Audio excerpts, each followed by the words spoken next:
हरे कृष्णा। आज हम आप लोगों से शेयर करने के लिए चाह रहा हूँ। कई भक्तों लोगों के भी प्रश्न होते हैं, हम लोग जगह जगह जाते हैं, कई भक्तों के पास में ये प्रश्न भी आता है, हरि नाम जब एकाग्रता से कैसे हम करना है और हरि नाम में हम कैसा टिक सकते हैं, हम इसको सुधारना, नाम जप कर कैसा सुधार सकते हैं।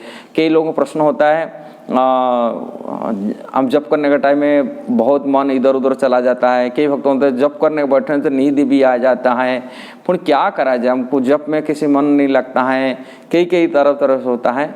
इसके बारे में हम कई भक्तों से भी बात किए हैं, कई साधु जो भजनानंदी साधु हैं उनसे भी बात किया हूँ। आप भक्ति रस ये भक्ति विनोद ठाकुर की नाम चिंतामणि पुस्तक भी पढ़े हैं और कई पुस्तक में जो लिखा है भक्तों की शिक्षा मिला है, सुने हैं और कैसा हम हरिनाम से विकास कर सकते।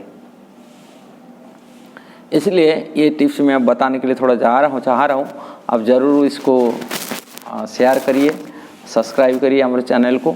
मैं चाहता हूँ भक्तों को ज़्यादा से ज़्यादा नॉलेज मिले और ये एक प्रामाणिक रूप में बता रहा हूँ। भक्ति विनोद ठाकुर इसी बारे में बताते, मन की चंचलता, अस्थिरता इधर उधर होने के कारण उन्होंने साफ बताया था हर भक्तों की संगति करे। सबसे ज़्यादा भक्तों की संगति से हम लोग की भक्ति आगे बढ़ सकता है और नाम में ज़्यादा प्रभाव डाल सकता है। कारण भक्तों की संगति से भक्ति शुरुआत होता है और भगवान के नाम से जो भजनानंदी साधु भजन करते हैं, विशेषकर उनकी संगति में जब लाभ करते हैं, हम मध्य में प्रेरणा मिलता है भजन करने के लिए। ये नींद आता है, ये आता है भक्तों के बीच में बैठी जप करने के लिए उन्होंने सलाह दी है। ये है, मैं एक भजनानंदी सिद्धो बाबा के साथ में बात किया था। इससे वृंदावन में एक प्रसिद्ध सिद्ध बहुत बुजुर्ग की सिद्ध थे, वृंदावन करीब 100 साल के आसपास उनको भी हो चुके हैं अभी, और इतना साल के बहुत साल से उन्होंने करीब काफ़ी साल से वो ब्रज में रहे और उनसे उन्होंने कई पुरस्चरण व्रत भी रखे थे और उन्होंने आज भी हैं। अब ब्रज में बाबा जी संप्रदाय में उनको बहुत सम्मान भी आज भी दे रहे हैं। ये इनसे हम मिले हैं, उनसे बात के उड़ीसा के रहने वाले थे, इसी चक्कर में उनसे बात किया। उड़ीसा आज ही बहुत साल पहले से बात किया था, जो शुरू में 20 साल पहले से मैं बात किया था उनसे।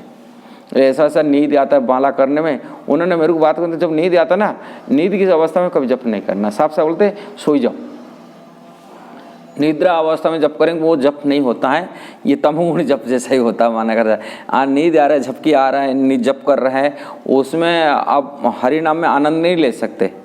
माला में कोई ये नहीं होगा। नींद क्या, निद्रा अवस्था को उन्होंने सोने के लिए बोले आप आराम से बढ़िया की सोई जाओ, नींद जब बिल्कुल नहीं होगा तब जप करना ऐसे ही मोर को बोले। नींद अवस्था में जप नहीं करना, उसमें कोई हरि नाम में विकास नहीं कर सकते। उनकी सलाह था यही है उन्होंने। ऐसा ही हरिनाम में हम विकास करने के लिए मन में बोलते अलग जप करने का टाइम बहुत सारी चीज़ आता है, बहुत सारी मन में आता है, जो काम मन में नहीं आता वो चीज़ आ जाता है मन में, कैसा उसको ये करा जाएगा। इसलिए हम भगवान की कथा यदि खूब सुनेंगे रखेंगे, भगवान की कथा सुनते रहेंगे, भगवान की कथा पढ़ते रहेंगे नियमित रूप में, वो चीज़ आप पढ़ेंगे सुनेंगे वो दिमाग में आएगा। इसलिए जो संसार की विषय चीज़ है, संसार की पारिवारिक की चीज़ है, उससे यदि मन को हटा करके कृष्ण में लगाना है, कृष्ण के बारे में बहुत कथा सुनना पड़ेगा। ये हमारे गुरु महाराज जी हमको बता के रखे थे। आप कृष्ण की कथा जो सुनेंगे फिर कृष्ण के बारे में आपको चिंता ना आएगा। आप हरि नाम जप करेंगे तो कृष्ण की चिंता ना आएगा। जप करने के लिए ये बता रहे, और कृष्ण के बारे नहीं सुनेंगे तो इसलिए कृष्ण की कथा जितना भक्तों की संगति करते, कथा सुनते कि भगवान के बारे में लीला, जैसे ही भगवत गीता पढ़ लिया, भागवत पढ़ लिया, कि कृष्ण बुक पढ़ लिया, कि भगवान की लीला पढ़ लिया, वो लीला जो पढ़ते वो रमेगा दिमाग में। थोड़े संसार दिमाग है, संसार में फंसा हुआ बहुत सारी चीज़ फंसा हुआ पहले से, इसलिए हम नियमित रूप में पढ़ने के लिए कहा जाता है। नियमित रूप में जब पढ़ेंगे निश्चित हमारा दिमाग हरि नाम में हम ये होगा। और नींद होने आने का टाइम में जप करने से हम हरि नाम से विकास नहीं कर सकते। तीसरा बात है, जब कौन सा समय करने से हमको आज ज़्यादा फल फायदा होगा, ये सभी भक्त लोग जानते हैं। जब सबसे फायदा होगा, अब अनुभव की बात है, हरि नाम जप करने का होता है सवेरे का ब्रह्म मुहूर्त है। सवेरे का जो जप करेगा उसमें उसके आनंद होगा, अनुभूति होगा, वो रमेगा मन और आगे डेवलप कर सकता है। जैसे दोपहर के हैं कि शाम के हैं, रात को, ये सब जप समय की स्थिति अनुযায়ী होता है जप। ब्रह्म मुहूर्त का जप सबसे उन्नत जप कहा जाता है, उसमें सबसे आनंद की मिलेगा, रस मिलेगा। इसलिए जप करेंगे तो सवेरे, ऐसे ही समय तो 3 गुण के प्रभाव जो होता है, सवेरे जो मुहूर्त होता है वो सत्व के गुण कहा जाता है। पर जब धूप आता है, धीरे धीरे दिन बढ़ता है, धूप बढ़ता है, तब राजगुण की आता है। जो हम लोग कार्य में व्यस्त होते हैं, अलग अलग तरह ये रजगुण के प्रभाव पड़ता है ज़्यादा। फिर इसके बाद रात को जो नींद आता है, सो जाते हैं, वो तमोगुणी भावना आ जाता है, तामसी की भावना आता है, समय की काल की प्रभाव पड़ता है। ऐसा हरिनाम की उसी के प्रभाव पर हरिनाम आपका विकास हो जाएगा। जब हम सवेरे जप करेंगे सत्व गुण में रहेंगे, हम जप करेंगे, और दिन में जप करेंगे रजोगुण में जप करेंगे, रात होगा तमोगुण के हिसाब से रहेगी जप करेंगे।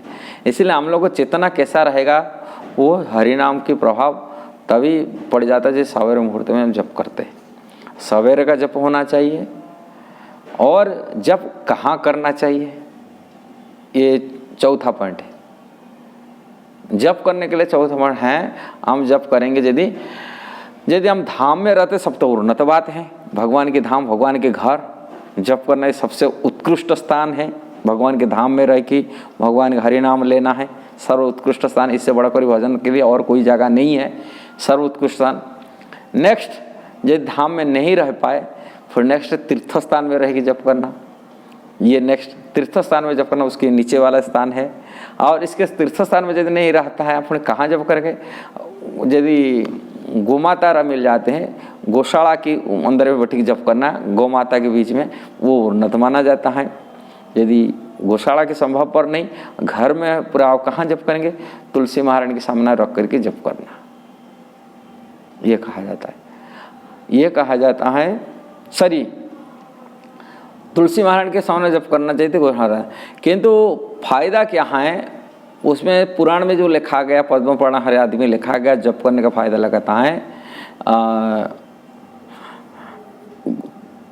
जप करने सबसे बेस्ट फायदा होता है धाम में।